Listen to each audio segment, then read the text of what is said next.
baru kali ini saya menjadi misteri. Ini pun saya baru tahu saat masuk ruangan ini. Ternyata saya menjadi misteri guest, gitu ya. For this session, appreciate it, thank you. Ya. Yang saya hormati, kita muliakan, kita banggakan, dan kita doakan. Mudah-mudahan beliau disehatkan, punya kemampuan yang selalu dijaga oleh Allah untuk membimbing, jadi coach terbaik untuk semua. Coach Ridwan, berikan aplaus, tepuk tangan untuk beliau. Semua yang hadir, Pak Presiden, alhamdulillah saya baru bertemu Presiden, tidak ada kontroversi dalam pengangkatan beliau. Semoga dijaga oleh Allah, semoga amanah. Perjalanan SBC sebetulnya menggabungkan 3 kata sekaligus, bahasa Indonesia, bahasa Arab, bahasa Inggris.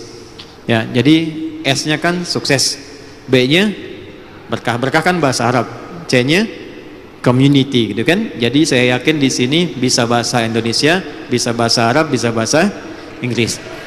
Baik ya.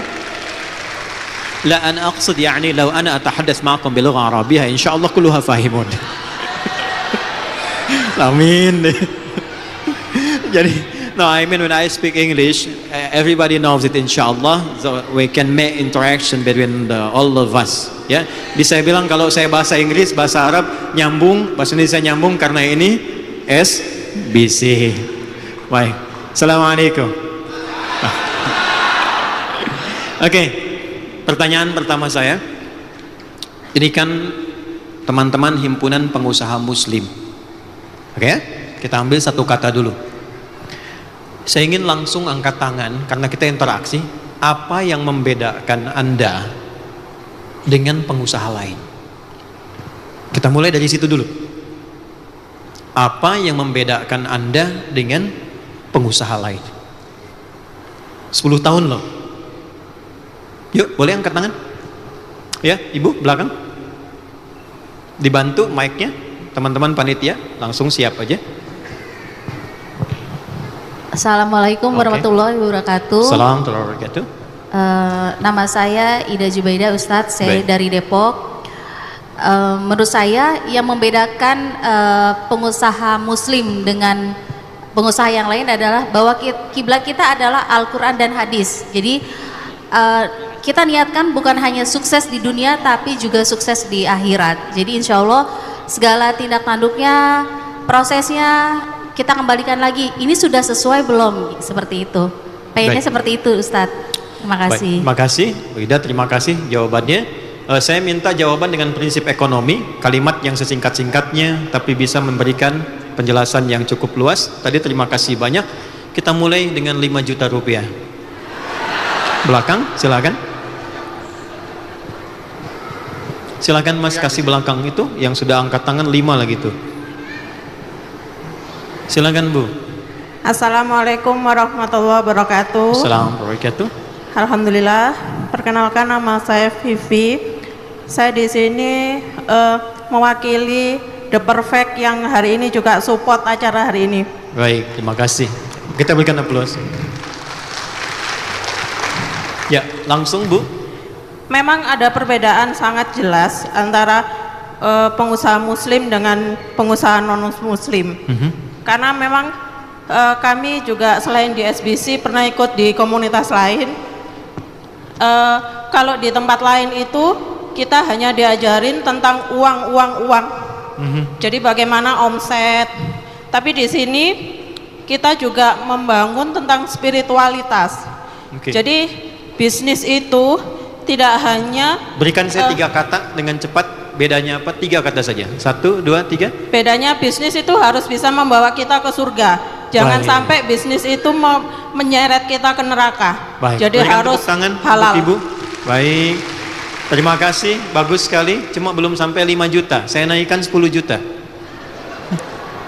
Ya, saya pindah dulu ya karena 2 sudah perempuan, 1 laki-laki, 1 banding 2 kan kalau dalam warisan. Silakan Mas. Wah, sudah pakai catatan tuh. Singkat, padat, cepat. Ya, perkenalkan nama saya Sandi dari Bandung.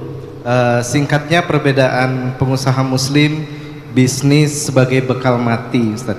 Baik, bagus sekali. Belum sampai 10 juta. Terakhir, umroh. Ya, belakang paling tinggi. Ya, angkat tangan. Silakan. Yang ini? Ya, ya Mas. Yang paling duluan. Silakan. Bismillah. Bismillah. Perkenalkan, saya Nasar dari Bali dan Pasar. Perbedaan kita dari pengusaha yang luar Islam memastikan semua transaksi halal dan thayyibah. Ya, bagus. Belum Cukup. sampai jawabannya. Waktu habis. Dah, turunkan semua.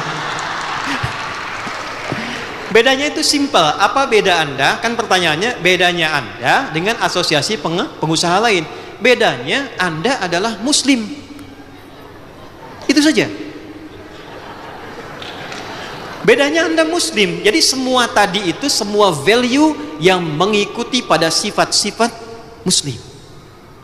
Nah, sekarang problemnya, apa itu Muslim? Jadi ketika Anda mengikutkan kalimat ini pada kata pengusaha dan telah berjalan selama 10 tahun, ingat kata Muslim itu adalah sifat yang memberikan identitas bukan hanya untuk dikenal, tapi menunjukkan keunggulan dan keistimewaan Anda dalam dunia yang sedang Anda geluti. Contoh gini, ini kaidah ya. Seorang itu kan dianggap istimewa kalau ada sifatnya. Contoh, Coach Ridwan jujur. Dikenalnya beliau itu dengan sifat jujurnya. Jadi kalau nggak dikenal unggul dengan sifat jujurnya, banyak Ridwan yang lain. Saya mau katakan Mas Aldi sabar. Sabar itu kan sifat. Ya, sabar itu sifat. Kapan Pak Presiden Aldi ini bisa dikenal dan unggul serta punya keistimewaan? Ketika kata sabarnya melekat pada namanya, yang dengan itu menjadi bagian keistimewaannya. Muslim itu nama bagi orang yang memiliki sifat. Dilekatkanlah sifat itu pada kata pengusaha. Ini yang membedakan pengusaha yang Muslim dengan yang belum Muslim. Pertanyaan saya, apa artinya Muslim? Cepat. Selamat. Oke, satu. Berserah diri. Oke, Muslim satu. Saya coba agak jauh kalau saya tuliskan. Saya dari sini saja. Muslim berakar dari akar kata Islam. Saya beri rumus cepat. Kalau ada depannya mu, ujungnya i, rumusnya MUI. MUI itu pasti orang. Contoh, iman, keyakinan yang kuat tanpa ragu. Orang yang kuat tanpa ragu namanya apa? Mukmin. Tinggal rubah mu'i. Kebaikan yang disaksikan Allah namanya ihsan. Orang yang pengen baik dan merasa dilihat Allah namanya apa? Muhsin. Islam tunduk, patuh, taat, mutlak tanpa tanya. Saya ulang. Tunduk, patuh, taat, mutlak tanpa tanya. Islam, orangnya disebut apa? Muslim. Artinya, ketika teman-teman melekatkan nama pengusaha dengan sifat Muslim, Anda memberikan perbedaan dengan yang lainnya. Saya masuk ke asosiasi ini dan melekatkan kata Muslim di dalamnya, ingin memberikan kesan bahwa usaha saya didasarkan pada ketundukan, kepatuhan mutlak kepada semua pedoman dan tuntunan Allah Subhanahu wa taala. Dari sini dulu mulainya. Baru kita refleksikan. Dari sekian lama SBC didirikan selama 10 tahun, apakah semua pedoman yang sudah Allah turunkan dalam dunia usaha ini sudah teman-teman keluarkan jadi kurikulum yang dikerjakan dalam implementasi bisnis, atau baru sekedar nama yang dilekatkan kepada dunia usaha itu? Ini mukaddimahnya. Kita belum mulai ya. Kan saya misteri guys itu. Kita harus kasih standar misteri dulu ya. Ini dulu poinnya. Nah, saya ingin mulai dari pemantik dulu ya. Kenal Utsman bin Affan? Kenal di mana? Oke. Berarti pernah dengar ya? Tahu ya? Saya tanya, kaya tidak? Oke. ternyata tidak kaya. Salah. Beliau itu tercatat dalam sejarah tidak pernah kaya. Beliau tercatat dalam sejarah pribadi yang kebangetan kayanya. Karena ternyata level kaya itu ada 3. 1, kaya, ini standar. 2, kaya banget, kayak Elon Musk, Jeff Bezos. 3, kebangetan kayanya. Ada orang sudah lewat 15 abad, 1500 tahun, masih punya aset berupa hotel. Dari situ ada penghasilan yang disimpan di salah satu bank di Saudi. Tiba-tiba masih bisa diwakafkan setelah orangnya meninggal 15 abad. Keterlaluan nggak? Kebangetan nggak? Bukan orangnya, kebangetan kayanya. Pertanyaannya, kapan kekayaan yang bersifat abadi itu walaupun di dunia bisa diraih? Pertanyaan saya, apakah sebelum menjadi muslim atau setelah menjadi muslim? Tahu dari mana? Pernah nggak riset Utsman sebelum masuk Islam berapa kayanya, setelah masuk Islam berapa kayanya? Oke, 1. Abdurrahman bin Auf, pernah dengar? Oke, teman-teman, saya cepat saja karena waktu terbatas. Kami pernah diminta untuk membuat sebuah riset yang dipertanggungjawabkan dalam satu naskah akademik, diuji 15 profesor untuk mengintegrasikan kekuatan spiritual, intelektual, dan fisikal yang jadi konsep value dalam kehidupan. Yang saya riset itu perjalanan sahabat mengikuti kurikulum Nabi.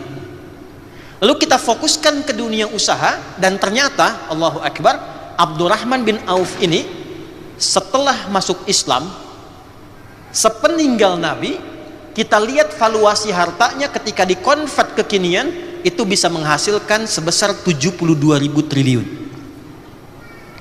72.000 triliun. Siapa beliau sebelum masuk Islam? Pengusaha. Apakah kaya? Iya. Punya keluarga? Iya. Cuma yang ingin saya sampaikan, saya bangun cerita dulu ya. Ya, bangun cerita dulu. Abdurrahman bin Auf masuk Islam diajak oleh Utsman bin Affan, satu rombongan dengan Arqam bin Abi Arqam. Usia Arqam itu masih 17 tahun, anak muda. Jadi tidak menghalangi anak muda untuk berkarya. Entrepreneur itu dalam Islam gak ada batas. Anda punya bakat, punya keinginan, salurkan. Di sini kemudian punya kurikulum dan pedomannya. Masuk Islam, ketika masuk Islam dan dalam suasana viral berhijrah ke Yathrib yang kelak jadi Madinah, dirampaslah hartanya oleh orang-orang Quraisy. Saya cepat. Mereka berpikir begini, biarkan Abdurrahman berangkat ke Yathrib. Jarak Mekah ke Yathrib kurang lebih 400 kilo. Tidak ada kendaraan seperti kekinian, dia harus jalan kaki. Medannya demikian sulit. Mereka menyimpulkan tidak usah diintimidasi, tidak usah dieksekusi, nanti mati sendiri di pertengahan jalan. Maka diambil hartanya. Kata orang-orang itu, kamu pilih, kami kembalikan harta dan kami berikan tempat terhormat jadi salah seorang pemimpin di suku ini, atau Anda silahkan berangkat ke Madinah, ke Yathrib, tapi kami rampas hartanya, kami bawa, dan Anda boleh berangkat dengan pakaian yang melekat di badan saja. Oke, satu ya. Nanti Coach Ridwan, satu saat kalau ada waktu, kita bisa sama-sama misalnya umrah, nanti saya tunjukkan di mana kejadiannya. Rumahnya di mana, napak tilasnya di mana, hasilnya di mana, seperti apa. Keunggulan di Islam tuh gini, konseptualnya ada dijamin oleh Quran ayat, penjelasannya di hadis, orangnya ada, bisa dilacak sejarah, tempatnya masih ada, napak tilasnya bisa diikuti. Itu keunggulannya. Apa yang terjadi? Saya tanya teman-teman yang laki-laki, kalau Anda ditawari, Anda tinggal di Jogja, diberikan kekuasaan, harta ditambah, atau Anda hijrah, maaf ya, misal ke Jember, silahkan jalan kaki, modal Anda semua diambil, silahkan usaha ke sana dengan baju yang melekat di badan saja. Saya tanya, Anda pilih tinggal di Jogja atau berangkat ke Jember? Jogja. Oke? Abdurrahman bin Auf, beliau memilih berangkat ke Yathrib. Nanti kita lihat rahasianya apa. Ya, saya tahan dulu. Ditanya balik ke istrinya, keluarganya. Dikatakan secara singkat, apakah Anda mau ikut suami berangkat dengan pakaian yang melekat saja, ini kisah nyata, atau tinggal di Mekah, kami berikan semua harta suami, kami persilahkan menikah dengan laki-laki tertampan pilih di Mekah ini, kami fasilitasi pernikahannya. Maaf ya, kira-kira yang para akhwat perempuan, pilih mana kalau Anda dalam posisi istrinya Abdurrahman bin Auf, tinggal di Mekah atau berangkat ke Yathrib? Berangkat ke Yathrib. Saya rasa pengusaha nggak begitu hitungannya. Pertanyaan berikutnya saya tegaskan lagi, anggap kalau ada suami ikut, anggap nggak ikut lah.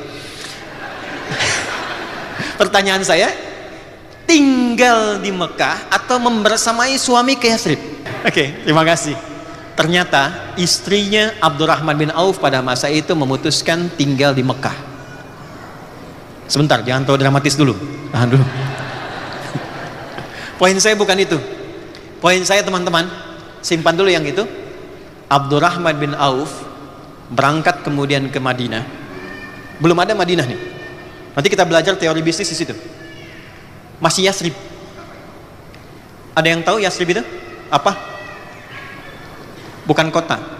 Yathrib itu asalnya suasana daerah. Maaf, ekonominya kacau karena dimonopoli oleh Yahudi. Pasarnya kacau, sampai ulama komentar begini, ahli sejarah. Kalau Anda pengen lihat pasar paling rusak di muka bumi setelah ada yang di Kufah di Irak, maka itulah Yathrib.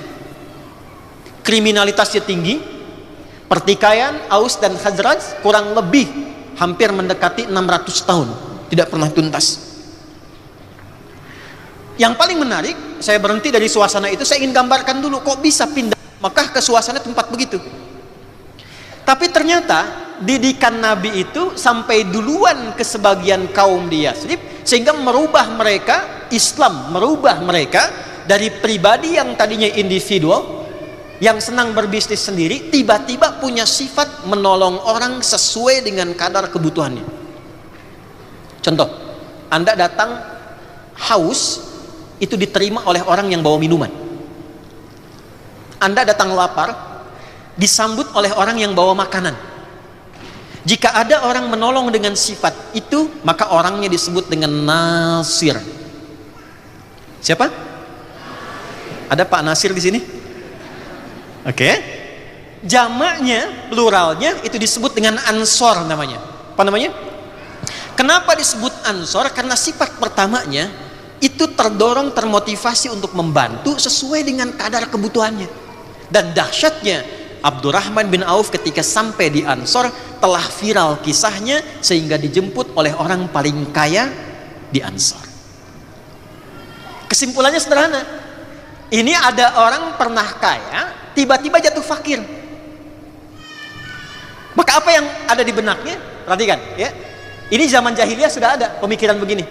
Beliau simpulkan orang kaya dengan standar kehidupan yang cukup tinggi jatuh kemudian fakir, maka berlaku hukum fisika di dalamnya. Ingat bab gaya? F1 sama dengan F2, gaya gerak sama dengan gaya dorong. Punya uang sedikit, keluar gayanya sedikit. Uang banyak, gayanya tinggi. Modal masih kecil, naik angkot, keluar masih tunduk tawadu, kemudian sodakoh. Setelah omset ratusan miliar, keluar mobil nggak bisa buka pintu, kan? Maka muncul bagian kedua disebut dengan hukum Pascal. F gaya berbanding lurus dengan P, Pascal tekanan. Semakin banyak gaya semakin tertekan. Waktu omsetnya tinggi gayanya banyak, begitu turun gaya tidak bisa turun. Ini problem. Maka orang ini belum tahu oleh siapa Abdurrahman bin Auf dididik. Taunya karena pernah kaya, otomatis ada tekanan hidup yang harus disesuaikan lagi. Maka kata orang ini, perhatikan kalimatnya. Au kama qala akhil karim sami'tu annaka kunta ghaniyan. Saudaraku yang baik, saya dengar Anda pernah kaya jatuh fakir. Kalau pengen kaya lagi, khudh nisfa mali, ambil setengah harta saya. Bayangkan, orang paling kaya di Madinah mengatakan ambil setengah harta saya. Saya dengar Anda ditinggalkan oleh istri dan keluarga. Kalau pengen nikah lagi, pilih perempuan yang engkau sukai di Madinah, di Yathrib ini, termasuk bagian keluargaku, silahkan pilih, aku fasilitasi pernikahannya. Gantian ya Bu, sebentar, gantian. Coach Ridwan lah, sebentar. Kita uji nih kan. Iya. He can coach anybody, so we try ya. Kita coba nih kan, sudah coachin banyak orang. Kalau Coach Ridwan di situasi Abdurrahman bin Auf, Coach tinggal di Jogja, ambil setengah harta saya, kata orang paling kaya di Jogja. Saya nggak bilang sultan, tiba bahaya gitu. Kita doakan beliau sehat ya dan baik. Kalau Coach ingin nikah lagi, pilih perempuan paling cantik di Jogja ini, saya fasilitasi pernikahannya. Kira-kira tawaran itu ditolak atau diterima? Atau saya ganti, kira-kira tawarannya diterima atau tidak ditolak sama sekali? Karena laki-laki itu apa yang diucapkan tidak mewakili perasaannya kadang-kadang. Oke. Ternyata yang paling menarik itu pertanyaan 2, jawaban 2. Ya, pertanyaan berapa? 2. Jawaban berapa? 2. Anda ingin kaya lagi, ambil setengah harta saya. Anda ditinggal keluarga, pilih yang terbaik di sini. Dijawab 2. Jazakallahu khairah. Karena ini kalimat jadi viral untuk memberikan satu ungkapan yang baik. Semoga Allah berikan pahala atas kebaikan Anda. 1, arini ainal aswaq. Cukup tunjukkan kepada saya di mana pusat bisnisnya. Ini poin saya. Cukup tunjukkan pada saya di mana pusat bisnisnya. Kalimat inilah yang kelak mengubah diri beliau. Dalam waktu setahun sudah bisa mengumpulkan modal. 2 tahun jadi orang paling kaya nomor 2 di Madinah, di Yathrib. 3 tahun jadi orang paling kaya nomor 1 di Madinah. Saat Nabi wafat, semua valuasi hartanya kalau dihitung sekarang 72.000 triliun. Cuma dengan kalimat, tunjukkan pada saya di mana tempat bisnisnya. Kita masih ada waktu kan? Oke. Alhamdulillah. Sampai jam berapa kita? Oke. Siap. Anda silakan sampai jam 9, saya 4:30 pamit ya. Oke, yuk kita mulai. Mudah-mudahan terlihat. Saya cek dulu, maaf, belakang teman-teman ya akhwat, kelihatan? Maaf, kelihatan? Ya tidak kan, saya belum saya tulis. Kalau sudah kelihatan hebat berarti. Oke ya, saya mau ambil satu case-nya dulu, sebelah sana ya. Saya mau katakan ini satu bagian terpenting yang ingin saya sampaikan. Saking pentingnya, ini habis tuh tintanya. Ya.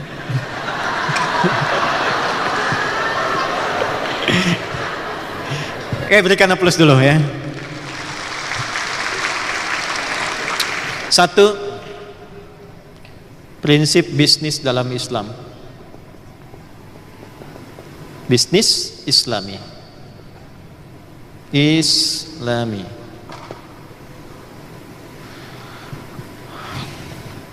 Teman-teman, sebetulnya ini 64 SKS, jadi harus saya padatkan.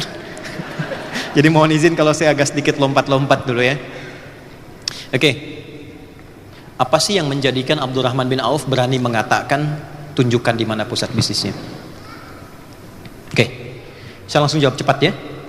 1, iman. Apa namanya? Ya, jazakallah khair. Ya, terima kasih banyak. Itu berdoa, ya Allah mudah-mudahan gak panjang jalannya, panjang ternyata mendekat tuh ya. Itulah fungsinya kita berikhtiar dan disertai tawakal, sehingga yang jauh terasa semakin dekat. Papan tulis. 1, iman. Apa yang diimani? 1, kalau teman-teman lihat, iman itu pilarnya berapa?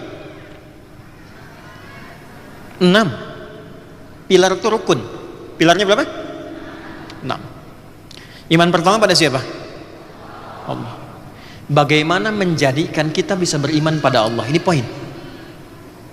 satu-satunya bab di dalam Al-Quran yang diperkenankan kita bertanya sampai meriset adalah hal terkait dengan iman kepada Allah.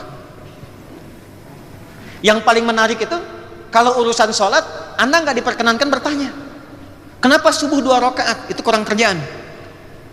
Pertanyaan kurang kerjaan. Kenapa maghrib 3 rakaat? Itu kurang kerjaan. Kenapa? Karena setelah Anda yakin iman pada yang memerintahkan, iman itu artinya yakin tanpa ragu. Kalau Anda tanya masih ragu. Untuk memasuki bab iman itu dibuka oleh Allah. Silahkan Anda banyak bertanya apapun sampai Anda yakin. Maka ditunjukkan kenapa Tuhannya mesti Allah. Dijelaskan sampai lafadznya, apa logikanya, apa perbedaan antara Tuhan yang sejati dengan yang dipertuhankan, kaidahnya apa, turun suratnya, turun bagiannya, sampai membuat kita yakin. Oke, satu itu dulu. Karena problem paling dasar bagi orang Islam sekarang, mau dia jadi pengusaha, namanya pengusaha muslim, mau dia jadi intelektual, namanya intelektual muslim, mau dia jadi pejabat, namanya pejabat muslim, sekarang itu bukan kurang pintar, problemnya kurang iman.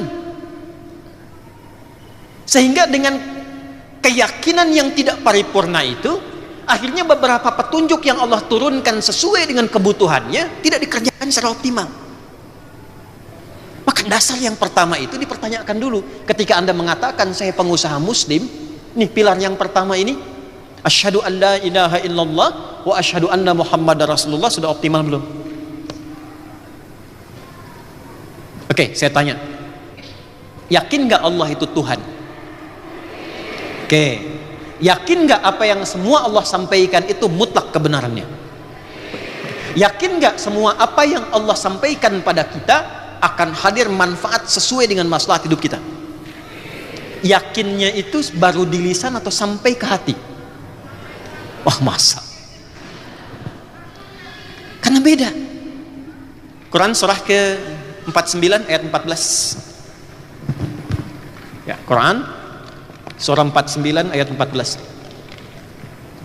Qalatil a'rabu amanna. Ada segelintir orang Arab Baduy di era Nabi datang ke Nabi mengkonfirmasi, kami sudah beriman. Oke? Maka jawaban turun langsung dari Allah. Kul, sampaikan Muhammad sallallahu alaihi wasallam. Perhatikan kalimatnya. Sampaikan pada orang yang sudah mengklaim dengan lisannya itu, lam tu'minu. Kalian belum menjadi mukmin yang sejati. Walakin qulu aslamna. Tapi sampaikan pada mereka, kalian baru menjadi seorang muslim, baru berislam. Walamma yadkhulul imanu fi qulubikum. Sedangkan iman yang kalian klaim dengan lisan itu belum sampai kepada hati. Jadi oleh Quran dibedakan, ada orang yang mengklaim beriman dengan lisannya, ada orang yang implementasi iman itu sudah sampai ke dalam hatinya. Gampangnya begini, bahasa hati dengan bahasa lisan beda tidak? Dalam mana lisan dengan hati? Pasti hati. Semua pekerjaan hati itu pasti dibuktikan oleh semua bagian anggota tubuh kita. Contoh, cinta itu bahasa lisan atau hati? Hati. Jadi jangan percaya kalau ada orang mengatakan begini, aku mencintaimu dengan lisannya, jangan percaya.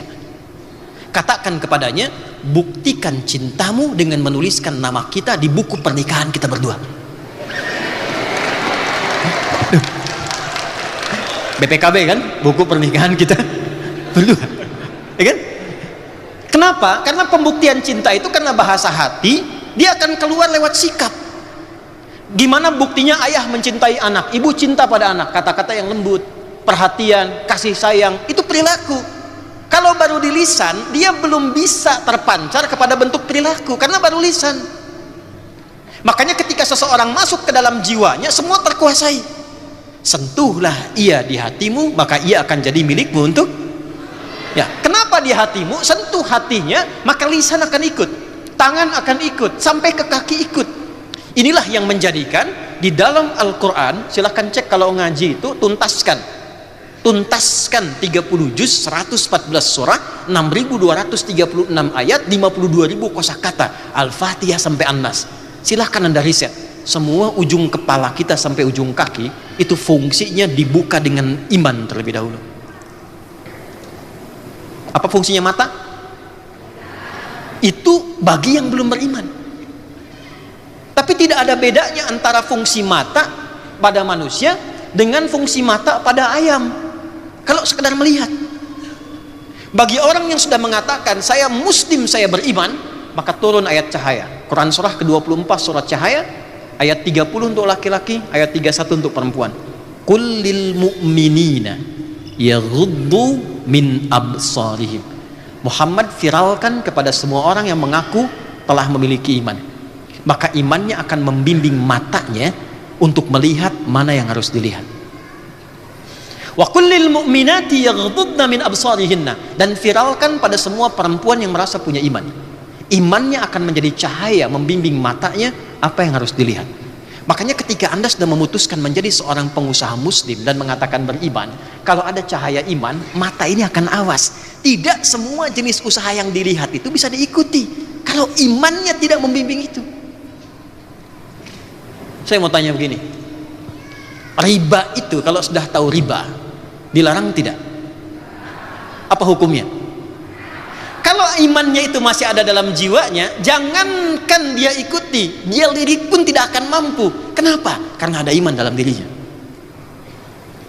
Lisan nih, lisan. Itu sebelum disebut fungsinya, ya, dari mata turun ke lisan, jangan langsung ke hati aja. Ke lisan dulu, ya. Sebelum disebut fungsinya, imannya dulu. Quran, balik ke Quran. Ya. Kalau kita lihat di surah yang sama, 49 di ayat 11 sampai 12. Ya ayyuhalladzina amanu, hai semua yang telah merasakan punya iman, disebut pakai ya, yaitu huruf panggilan, nidaul qarib, nidaul mutawassit, nidaul ba'id. Paham? Tidak. Huruf untuk memanggil yang dekat, yang menengah, yang jauh.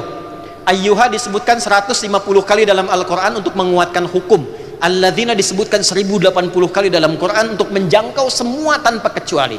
Kalau kita terjemahkan dengan tafsir bunyinya begini: hei semua pengusaha muslim, hei semua anggota SBC yang merasa beriman, aku tak peduli apakah kalian berasal dari dekat, menengah atau jauh, apakah kalian dekat denganku, menengah atau jauh dariku, sepanjang kalian punya iman, la yashor qaumin qaum, jangan gunakan lisanmu untuk mencela seseorang.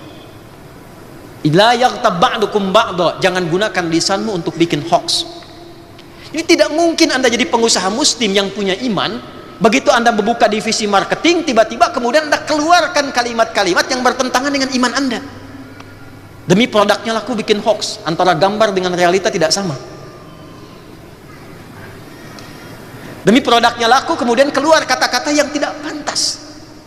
Itu bukan bagian iman. Abdurrahman bin Auf begitu jujurnya, hasilnya luar biasa. Ternyata untuk mendapatkan berkah itu yang ada di nomor 2 tengah-tengah dari SBC itu, ternyata dengan baik pun berkah itu diraih. Dan kalimat berkah dalam dunia usaha munculnya setelah iman. Yuk kita definisikan. Buka Quran surah 2 ayat 168 paling kanan sebelah bawah di mushaf. Kita belum mulai ya, kita baru mau mukadimah kedua ini. Kan kita belum masuk teori bisnis kan? Ya, materinya manajemen bisnis dalam Al-Quran. Ya coach ya. Quran surah 2. Yuk lihat situ. Ya ayyuhan nasu. Oke. Anda masih beruntung ikut SBC. Kalau Anda ikut kelas saya, belum hafal ayatnya, Anda tunggu di luar. Kita ada kelas yang ikut 12.000 orang. Bikin kurikulum. Ada ujiannya, mesti lulus 100%. Kalau belum 100% boleh mengulang. Tidak ada yang di DO, cuma ngulang. Ya. Ya ayyuhan nasu, hai semua manusia. Kulu. Silahkan kerja. Jadi kalau ingin menghasilkan sesuatu, kata Al-Quran sederhana, effortnya mesti keluar dulu. Yuk tarik ayatnya ke sini. Hei para pengusaha di SBC, kalau pengen sukses, maka tingkatkan kinerja. Silahkan. Jadi pertama, Allah memberikan gambaran teori tentang rizki. Kita langsung masuk saja karena saya tinggal 9 menit tadi. Saya sebenarnya pengen sampai jam 9, cuman yang pengatur acara cuma menyusun saya sampai 9 menit lagi. Yuk lihat sini, yuk kita mulai ya. Dalam dunia usaha, manajemen bisnis dalam Al-Quran, pertama dibuka dengan teori rizki dulu, supaya kenal dulu. Oke, Anda usaha sampai ikut SBC untuk mencari apa? Saya ulang, untuk mencari apa? Hei, 10 tahun belum jelas nih, mau cari apa? Cari apa? Rizki kan? Harta itu bagian dari rizki. Rizki itu bisa harta, bisa keturunan, bisa ketenangan. Yang paling mahal itu ketenangan. Karena itu ketika dibawa ke rumah, itu sakinah mendahului mawaddah. Itu rumusnya, sakinah, mawaddah, dan rahmah. Quran surah 30 ayat 21. Mawaddah itu kumpulan harta yang membangun harmoni dalam keluarga. Biasanya kalau semakin meningkat, semakin tenang kan? Ya. Tapi kenapa didahului sakinah? Karena ternyata kekayaan melimpah pun kalau tidak diikuti dengan ketenangan, hampa kehidupan berkeluarganya. Biasanya perempuan paling pandai nih, saya tanya ya, pilih mana? Kaya tapi gelisah atau miskin tapi tenang? Nggak ada pilihan ketiga. Saya tahu itu.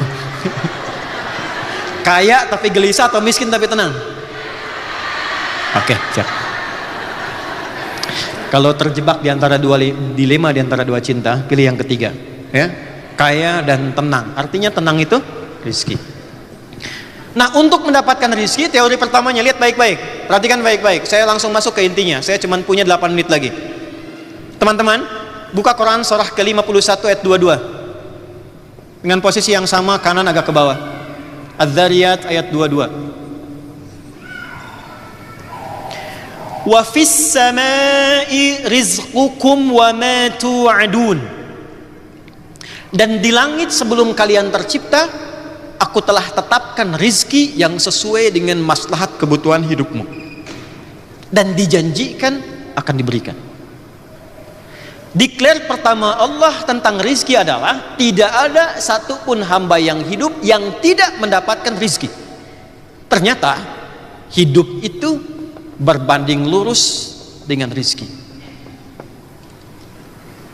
Sebelum seseorang itu diberikan nafas kehidupan, Allah telah tetapkan rizkinya sekian yang akan ia gunakan selama hidupnya. Wa ma tu'adun, dan dijanjikan pasti akan diberikan kepadanya selama hidupnya. Oke? Jadi aturan pertama, semua kita sudah mendapatkan kadar rizki sesuai dengan maslahat hidupnya masing-masing. Jelas? Baik ya? Cuma oleh Allah dirahasiakan. Sebab kalau ditampakkan, Anda nggak akan semangat menjalani kehidupan dunia.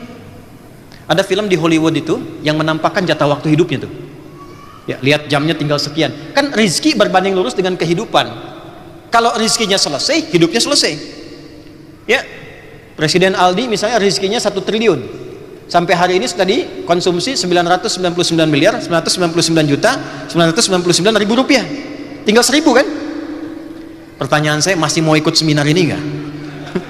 Enggak, itikaf aja di masjid. Astagfirullah, astagfirullah. Nunggu 1000. Begitu capek, pingsan, bangun dikasih minuman sesedot, cek 1000 meninggal. Nah, dibuat gaib itu hadis, ambilnya 42 hadis Al-Arba'in, nomor hadis yang keempat dari Abdurrahman bin Auf. Dibuat misteri, jadi bukan guess saja yang misteri. Rizki dibikin misteri oleh Allah itu supaya kita semangat. Terus kumpulkan dalam rangka apa? Mensyukuri dan menaati perintah Allah. Tapi satu aturan pertama, rizki Anda sudah disiapkan qaddara fahada, takarannya sudah diatur, presisinya tinggi, dan tidak perlu Anda mencampuri rizki orang lain. Satu kaidah pertama, rizki sudah teratur. Sikap moralnya apa? Sikap moralnya, kalau sudah tahu rizkinya teratur, tidak perlu ngambil punya orang. Pengusaha muslim itu nggak perlu korupsi, nggak perlu nyogok. Masa hanya untuk buka akses harus nyogok? Bukan muslim namanya. Ini sikap moralnya. Dan tidak perlu merasa kita, ya maaf, iri hati, dengki dengan usaha orang. Anda buka toko, Anda buka restoran, sampingnya ada restoran lain. Kalau Anda paham dengan konsep yang pertama ini, ya, wa fis samai rizqukum wa ma tu'adun. Rizki Anda sudah Anda tetapkan. Walaupun toko sebelah rame, jangan sampai muncul tindakan diiringi sifat iri hati karena orang banyak rame di sana. Karena kuota rizki dia sudah Allah atur, yang Anda sudah diatur. Jelas gak? Jadi kalau teman-teman baru mulai dari 5 level pertama, ya jangan sampai Anda merasa iri hati dengan level rizki di orang kelima. Jelas? Kenapa? Karena bagian kita sudah teratur. Itu sikap moral pertama yang harus dilakukan. Jadi jangan Anda katakan saya gabung SBC mencari berkah, tapi dilakukan dengan cara yang tidak berkah. 2. Kalaupun sudah diatur, yang belum diatur itu ikhtiar Anda untuk menjemputnya. Karena itulah kemudian kalimatnya, ya ayyuhan nasu kulu, ikhtiar. Kreatif, inovatif. Nanti kalau waktunya masih lama sih kita bisa jabarkan di Ali Imran ayat 142. Ada 3 konsepnya. Kreativitas ide disebut ijtihad. Eksekusi yang optimal ya disebut dengan jihad. Kemudian perjuangan untuk menstabilkan emosi. Kalau turun bagaimana menyikapi, kalau orang mencerca bagaimana, kalau orang tidak suka dengan produk bagaimana, itu disebut dengan mujahadah. Ya, maka di situ ada ijtihad, ada jihad, ada mujahadah, baru disajikan dengan sabar. Itu konsepnya ada, tantangannya ada, solusinya ada. Cepat. Jadi walaupun sudah teratur, bukan berarti Anda diam. Restoran saya sepi, restoran dia rame, rezeki sudah diatur. Lalu Anda bikin pelang di depannya, rezeki memang sudah diatur, nggak apa-apa, nggak rame juga, nggak begitu. Yang ditanya oleh Quran itu, restoran dia rame, yang Anda tidak rame, kreativitas Anda kemana? Ide Anda apa? Apa yang membuat restoran Anda beda dengan restoran punya orang? Apa yang bisa membuat restoran tempat Anda bisa eye catching ketika dilihat orang? Itu yang disebut oleh Quran. Am hasibtum an tadkhulul jannata, apa Anda bisa meraih kesuksesan dengan membalikan telapak tangan? Walamma, perhatikan, ya'lamillahu alladhina jahadu minkum wa ya'lamas sabirin. Sedangkan Allah tuh belum lihat mana kreativitas Anda, kesungguhan dalam merancang ide. Mitigasinya mana? Kenapa dia rame? Ini mitigasi masyarakatnya apa? Kesenangannya apa? Ya, favoritnya apa? Tipikal masyarakatnya bagaimana? Berapa akses yang bisa ditempuh? Senangnya ada fasilitas apa? Mana ide kreatifnya kata Quran tuh? Jadi rizki walaupun sudah diatur, nggak bisa dengan ditunggu. Saya punya kawan di Mesir, 2 orang, dua-duanya ahli Quran, cuman beda mazhab. Yang satu itu apa yang dibacakan itu yang dia praktekkan. Kata yang satu, hei kawan, rizki itu sudah diatur, nggak usah capek-capek ikhtiar, datang sendiri. Yang satu bilang, walaupun diatur, tetap kita ikhtiar maksimal sehingga kita bisa menjemputnya. Mari kita buktikan. Jadi yang pertama tadi dia memilih untuk i'tikaf, sembunyi di belakang mihrab masjid, satu ruangan, di balik meja dia sembunyi, di satu masjid yang suka ada orang ngasih sedekah makanan. Hari pertama, begitu sedekah, ada orang lain tidak ada. Yang ini kan nggak boleh apa-ngapain. Dia diem aja, kata pengurus di sana nggak ada orang lain, dia pergi lagi.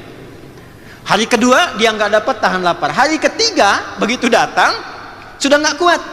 Maka ketika bertanya, hal min akhir, ada orang lain, kata yang ini kasih kode gitu, di bawah meja. Begitu tahu ada orang dilihat lapar luar biasa, maka diberikanlah 2 kotak nasi. Saat diberikan itulah teman yang tadi janjian 3 hari pertama datang lagi mengatakan, kan saya sudah bilang di awal, rezeki itu mesti dicari walaupun dengan tuh. Ya kan, misal Anda kasih tausiah motivasi haus misalnya kan, nggak bisa Anda tunggu, ya kan, bisa jadi gitu. Contoh, maaf kos. Oke, jadi yang dituntut oleh Allah itu mana ide kreatifnya, mana semangatnya, dan jangan simpulkan ada yang nggak bisa kita raih, itu salah. Allah sudah mendesain bagian tubuh kita kalau kita ngaji Quran dengan tuntas untuk bisa mendapatkan apapun yang bisa kita raih. Bahkan Allah kasih perumpamaan yang sangat indah. Tahu nyamuk? Oke. Tahu cicak? Baik. Cicak itu aktivitasnya bagaimana? Merayapnya di mana? Makanannya apa? Anda bisa kebayang nggak? Cicak merayap di dinding, tidak bisa terbang, makanannya bisa terbang. Beruntungnya cicak, nyamuk tidak diberikan akal. Anda bisa bayangkan kalau nyamuknya punya akal, jadi mainan cicak-cicak.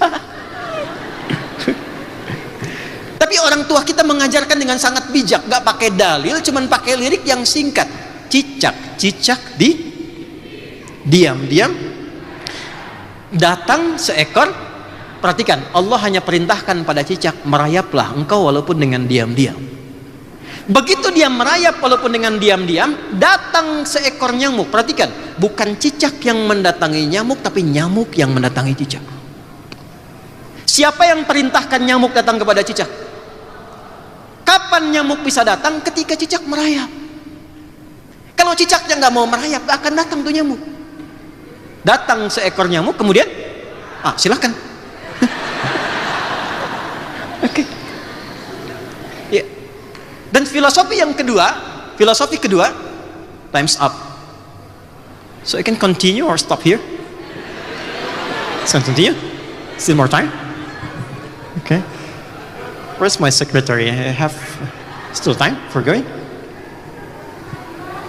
Okay, we take 10 minutes, alright? Okay. Alright. Sampai di mana tadi? Filosofi kedua. Natap saya jangan sebegitu banget cicak gitu. Cicak, saya tanya, kalau cicak itu dimasukkan ke dalam wajan, oke? Yang kemudian wajan itu saya panaskan, apa reaksi cicak? Loncat, kebasin ekor, apalagi? Semakin panas semakin apa? Oke, pertanyaan saya, kenapa cicak bergerak-gerak? Bukan panas, karena cicak tidak mampu mengeluh. Dia tidak berkata, panas ya Allah, ada panas. Ada. Jadi kalau Anda itu ingin sukses, ya Anda harus bekerja, hadapi tantangan, jangan banyak ngeluh. Anda jangan lihat level 5 di atas, Anda lihat apa yang sedang Anda kerjakan. Karena setiap pekerjaan itu pasti ada tantangannya. Kesuksesan itu bandingan lurus itu tantangan. Jadi ketika Allah hadirkan tantangan, jangan bilang masalah. Itu sebetulnya jembatan kita untuk mendapatkan kesuksesannya. Di Quran mengajarkan kedua, optimalkan ikhtiar. Jadi ketiga, harus punya kesiapan menghadapi tantangan.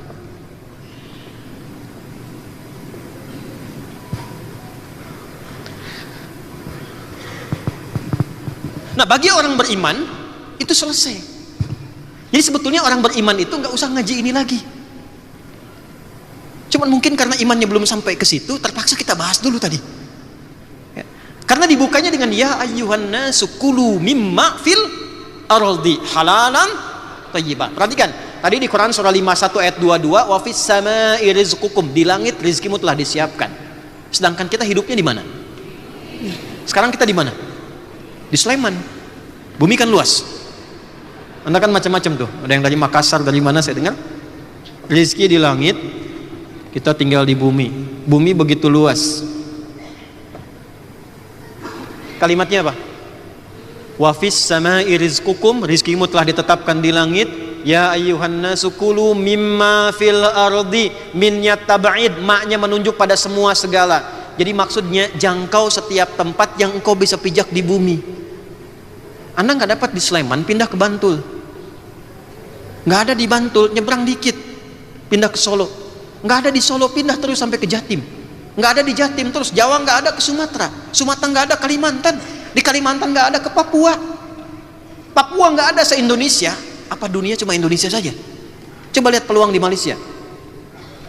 Lihat peluang di Eropa. Tidak mungkin ada satu bagian tapak di bumi yang tidak disiapkan untuk rezeki kita. Pengusaha muslim yang hebat yang punya iman, dia melihat lapangan usahanya begitu luas untuk dipijak. Tapi yang dia cari, ini poinnya, dan saya senang dengan nama ini. Untuk kita yang sudah beriman, yang tadi itu standar bagi setiap manusia.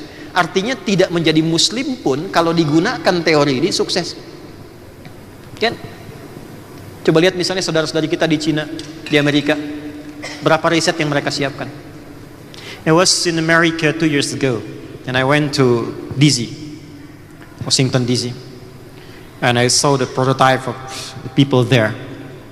I like the system and ecosystem for being the government, for being the social ecosystem. Jadi saya lihat di Amerika itu ketika ke sana, ekosistemnya sudah jadi dan dibuat itu by system, tapi tidak dipersonifikasi. Maaf ya teman-teman, riset yang dihasilkan di sana, coba bandingkan dengan China, bandingkan dengan Rusia, bandingkan dengan kita, bandingkan dengan Jepang. Saya ke Jepang setahun sekali, bikin sekolah, riset, diskusi dengan dubes, peluang apa yang bisa didapatkan oleh orang Indonesia. Di Jepang, untuk mendapatkan satu peluang usaha, risetnya begitu dalam. Teman-teman ketika akan memulai, berapa banyak riset yang dilakukan? Itu baru standar. Jadi kalau Anda baru membuka dengan riset, membuka dengan capaian, itu standar. Yang jangankan orang Islam beriman, yang belum beriman pun melakukan itu. Orang beriman, levelnya naik dikit. Dari 168 ke 172. Quran surah 2, ayat yang sama, surah yang sama, di ayat 172. Ini dari bawah pindah ke atas. Ya ayyuhalladzina amanu. Yang ini ya ayyuhan nas, yang ini ya ayyuhalladzina amanu. Yang ini kulu mimma fil ardi, yang ini kulu min thayyibat. SBC. Perhatikan, bagi orang beriman Allah hapuskan kalimat ardunnya. Kulu min thayyibati. Kata ardunnya kulu mimma fil ardi, gini dihapuskan, diganti menjadi kulu min thayyibat, dijamakkan kata thayyibnya jadi thayyibat. Ma razaqnakum, halalnya dibuang. Lihat ya ayyuhan nasu 168 kulu mimma fil ardi halalan thayyibat. Begitu bicara pada pengusaha beriman, pengusaha muslim beriman, kalimat halalnya dibuang, kalimat ardunnya dibuang. Ya ayyuhalladzina amanu, ya ayyuhalladzina amanu kulu min thayyibati, ardunnya dibuang, halalnya dibuang. Pertanyaan saya, kenapa halalnya dibuang untuk orang beriman? Karena orang beriman, pengusaha beriman, imannya akan otomatis membimbing ia untuk mengarahkan pada usaha halal. Tak perlu diingatkan lagi. Ya, ketika itu sudah terjadi pada diri orang beriman, maka berkahnya Allah kumpulkan. Itulah SBC. Berkahnya. Apa itu berkah? Ya, bertambah dan konsistennya nilai kebaikan. Yang baik apanya? Ini kaidah penting sekali. Ketika seorang pengusaha muslim dengan imannya memulai usahanya, maka yang pertama di benaknya harus dimunculkan kata Allah, jangan pernah memikirkan yang haram, karena otomatis mencari yang halal. Jadi kalau Anda masih berdiskusi tentang yang haram, maaf ya, itu sudah menurunkan standar. Ya, jadi orang beriman itu sudah nggak berpikir tentang riba, sudah nggak berpikir tentang korupsi, tipu menipu dengan berbagai intriknya, sudah selesai. Karena yang difikirkan oleh imannya yang halal saja, yang tidak ada masalah dalam petunjuk yang Allah berikan. Apa tuh poinnya? Kurikulumnya turunkan, ayatnya jelas kok. 1, 2, 3, 4 sampai selesai. Itu poin pertama. Ya. Setelah itu apa yang dilakukan? Perhatikan kalimatnya.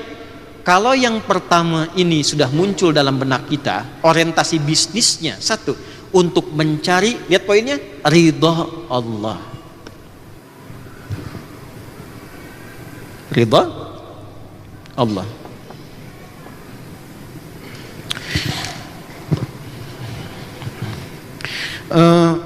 Saya mau kasih ilustrasi begini. Di sini kan yang paling punya banyak akses kalau nggak presiden, Coach Ridwan kan? Saya mau tanya gini, kalau saya dekat dengan Coach Ridwan, kira-kira akses saya mudah nggak? Mudah kan? Ya. Kalau beliau nyaman dengan saya, senang dengan saya, aktivitasnya rasa mudah atau susah? Aksesnya lebih gampang atau sulit? Lebih gampang kan? Nah, senang, puas, nyaman, tentram, itu bahasa Arabnya ridho namanya. Ya, bentuk superlatifnya ridwan. Nah ini. Wa ridwanu minallahi akbar. Ridhonya Allah itu lebih dari segalanya, bahkan melebihi surga. Ada orientasi pengusaha yang pengen mendapatkan kemapanan hidup. Ya, yang pengen mendapatkan kemapanan hidup. Sekarang tampan gak laku, yang laku mapan. Ya, seperti handsome tidak laku, yang laku handphone. Jadi di Quran surah 3 ayat 14 itu keinginannya sederhana. Zuyyina linnasi hubbus syahawat minan nisa, dapat pasangan yang elok. Ya, cantik kata orang kan relatif, jelek mutlak gitu kan. Tapi kan ukurannya bisa relatif lagi. Untuk apa? Zuyyina linnasi, orang itu pengen tampil ideal dalam kehidupan, satu punya pasangan yang ideal. Hubbus syahawati minan nisa. Wal banin, punya keturunan yang membahagiakan, enak dibawa jalan, nyaman, ceria. Perhatikan, wal qanatiril muqantarah, harta melimpah. Anda kan yang dibicarakan di sini sudah naik level berapa, capaiannya berapa, dari sekian sampai berapa ratus miliar gitu kan? Itu biasa, fitrah itu. Qanatiril muqantarah minadz zahab, emasnya sekarang berubah jadi dolar. Rupiahnya berapa, tabungannya berapa. Wal fiddah, cadangannya berapa, aktifannya berapa. Wal khailil musawwamah, tunggangannya apa? Ngobrol-ngobrol mungkin kamu sudah punya apa? Oh, saya baru kendaraan, saya nggak sebut ya, takutnya endorse atau menurunkan standar kendaraan. Saya kendaraannya ini, oh yang saya sudah kecepatannya sudah 300 km per jam. Wah, kira-kira ya, kalau untuk husnul khotimah lebih cepat lah gitu. Bisa, kan? Wal khailil musawwamati wal an'am. Oh, saya punya peternakan sekarang. Hewannya sudah sekian ribu, sudah puluhan. Ya. Wal an'ami wal har. Oh, saya punya kebun. Kebunnya sekian hektar dan sebagainya. Tapi ujung ayatnya, perhatikan. Ternyata kul hal unabbiukum bi khairin min dzalikum. Tahukah Anda, kata Allah, saya tawarkan yang lebih dari itu. Jadi kalau di SBC ini, mohon maaf, saya sengaja ke depan supaya saya nggak lihat waktu. Berikan plus untuk kita semua.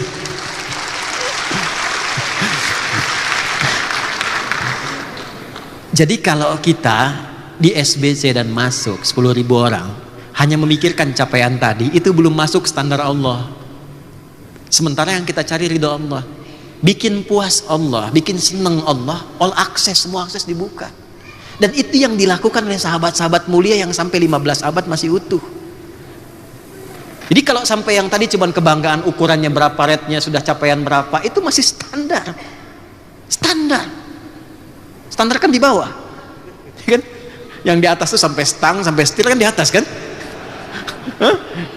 Kul a'unabbiukum min khair bi khairin min dzalikum. Itu pakai hamzah lagi, huruf pembuka pertama, bukan pakai hal. Pakai hamzah. Hamzah itu kan di depan. Tawarannya begini, mau nggak Anda pionir terdepan untuk menggapai ini? Saya berikan yang lebih dahsyat daripada itu. Apa amalan pertamanya? Lilladzina taqau. Bagi orang-orang yang ingin memulai bisnisnya dengan meningkatkan takwanya, itu kuncinya. Teman-teman, tingkatkan takwa.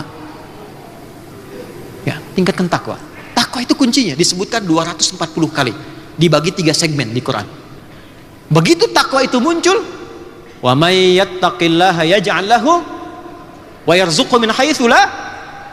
Coba baca lagi ayatnya. Jangan cuma dihafal, praktekkan isinya. Begitu takwanya meningkat, kata Allah, semua kesulitan aku urai. Anda kesulitan di tahap pertama, diurai. Bintang kedua, diurai. Sampai tahap tertinggi. Saat Anda mengharapkan rizki yang sedang dicapai lewat tender, Allah kirimkan yang tidak pakai tender. Tuh. Karena Anda punya akses dengan Allah. Dan ujungnya apa? Waridwanu minallahi akbar.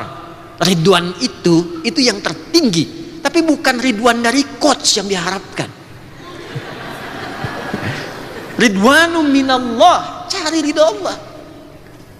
Sekarang Anda ini bisnis mau cari ridho Allah, mau cari kaya. Masa? Cari dunia, cari akhirat. Cari dunia, cari akhirat. Dunia akhirat.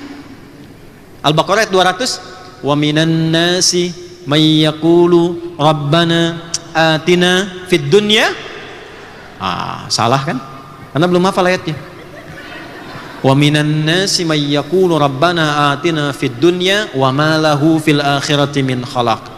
Ada orang yang di dunianya itu orientasi bisnisnya cuman kerja dunia, tapi dia nggak peduli dengan akhirat. Akhirnya kekayaannya ketika meninggal tidak dibawa kemanapun.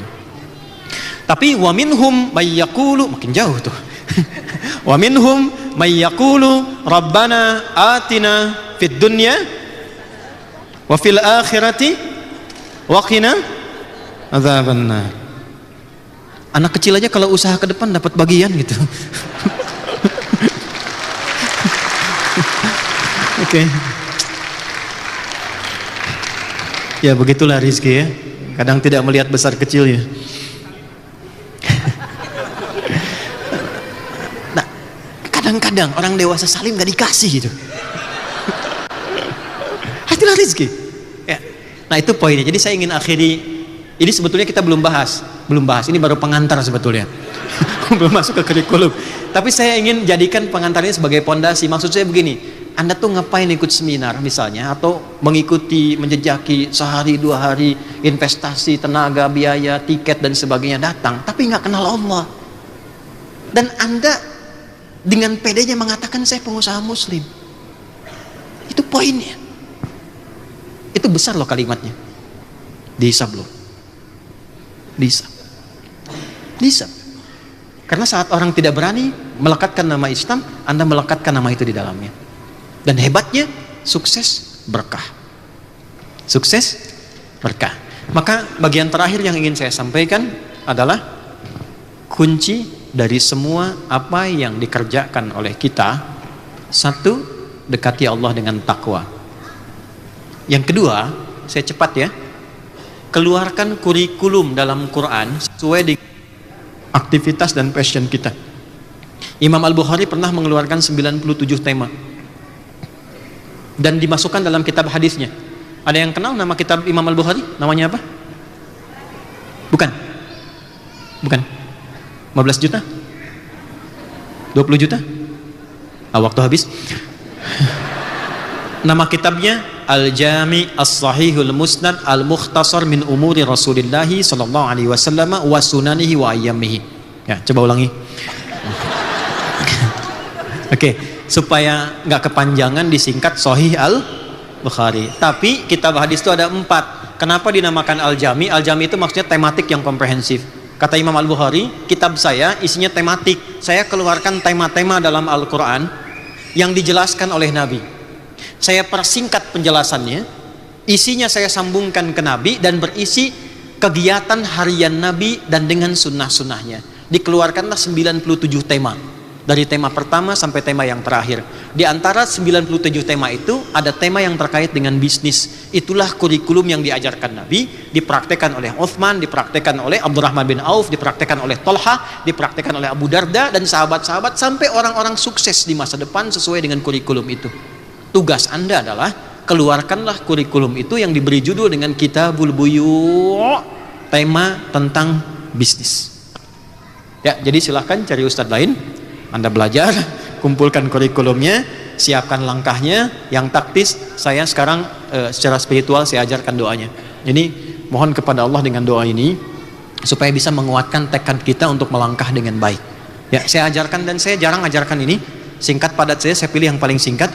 Ikuti. Bismillahirrahmanirrahim.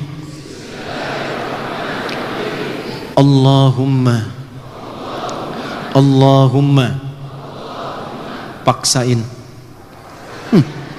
Rekam. Paksain. Tolong paksa diri Anda dekat dengan Allah. Paksa diri Anda tingkatkan takwa. Paksa diri Anda semangat. Paksa diri Anda menggapai ridhonya. Dan sekali lagi, Allahumma paksain. Terima kasih untuk pertemuan sore hari ini. Untuk seluruhnya, semoga Allah berkahi. Semoga semuanya lancar. Saya mohon maaf, saya harus ada ke sesi berikutnya. Mudah-mudahan Allah sekali lagi memberikan kepada kita kebaikan-kebaikan. Sekarang saya mau doa yang serius, kita bimbing doanya. Yang tadi itu motivasi aja ya. Silahkan rekam. Itu nggak ada dalam Quran, nggak ada di hadis apa lagi. Karena percuma saya terangkan 2 jam kalau Anda nggak paksa diri Anda berubah, nggak akan dapat. Jadi yang paling gampang Allahumma. Oke, yuk kita berdoa dulu. Bismillahirrahmanirrahim. Alhamdulillahirabbil alamin. Hamdan syakirin, hamdan na'imin, hamdan yuwafi ni'amahu wa yukafi mazidah. Ya Rabbana lakal hamdu wa lakal syukru kama yanbaghi li jalali wajhikal karim wa li 'azimi sultanik. Allahumma salli wa sallim wa barik ala habibikal karim rasulika al-mustafa al-amin sayyidina Muhammadin wa ala alihi wa sahbihi ajma'in. Allahumma inna nas'aluka ya khairan nasirin ya al-fattah ya ar-razzaq ya alladhi ala kulli syai'in qadir. La tada'lana fi maqamina hadha fi kulli maqamin dhanban illa ghafartah. Ya Allah, jika ada pendosa hadir di ruangan ini atau sekitarannya, berkumpul di acara ini, jangan biarkan yang meninggalkan momen ini kecuali Engkau telah gugurkan seluruh dosa-dosanya. wala hamman illa farajtah. Jika ada di antara kami yang sedang merasakan gundah dan gelisah, maka jangan biarkan dia meninggalkan tempat ini kecuali Engkau telah tenangkan keadaan hatinya. Wala asiran illa yassartah. Ya Allah, Engkau yang maha mengetahui kedalaman hati kami. Jika ada yang datang ke tempat ini membawa kesulitan dalam usahanya, maka ringankan dan hilangkan seluruh kesulitannya. Allahumma arzuqna ya Allah rizqan halalan thayyibah waj'al baqiyata hayatina hayatan thayyibah. Ya Allah, limpahkan kepada kami dari usaha kami yang baik rizki-rizki terbaik yang Engkau ridai, dan jadikan sisa hidup kami lebih baik dari sebelum yang pernah kami lalui. Allahumma waj'al akhir hayatina husnal khatimah. Dan mohon ya Allah, jikapun kami mesti mengakhiri kehidupan kami di dunia ini, mohon berikan akhir kehidupan kami yang baik dalam keadaan husnul khatimah. Allahumma alif baina qulubina ij'al jam'ana hadza jam'an marhuma wa tafarraqana min ba'di tafarruqan ma'suma. Ya Allah, satukan hati kami dalam kebaikan dengan nama SBC ini. Ya Allah, kumpulkan kami dalam cinta dan kebaikan untuk menaati-Mu, dan bila pun kami mesti berpisah, jadikan perpisahan kami mengeratkan silaturahim kami untuk menaati-Mu. Rabbana atina fid dunya hasanah wa fil akhirati hasanah wa qina adzabannar. Wa sallallahu ala sayyidina Muhammad wa ala alihi wa sahbihi ajma'in. Wa akhiru da'wana subhanakallahumma wa bihamdika nashhadu an la ilaha illa anta nastaghfiruka wa natubu ilaik. Walhamdulillahi rabbil alamin. Shukran ala husni ihtimamikum. Thank you for your attention. It's appreciated and honor for me to be here. See you next time insyaAllah. Assalamualaikum warahmatullahi wabarakatuh. Waalaikumsalam warahmatullahi wabarakatuh.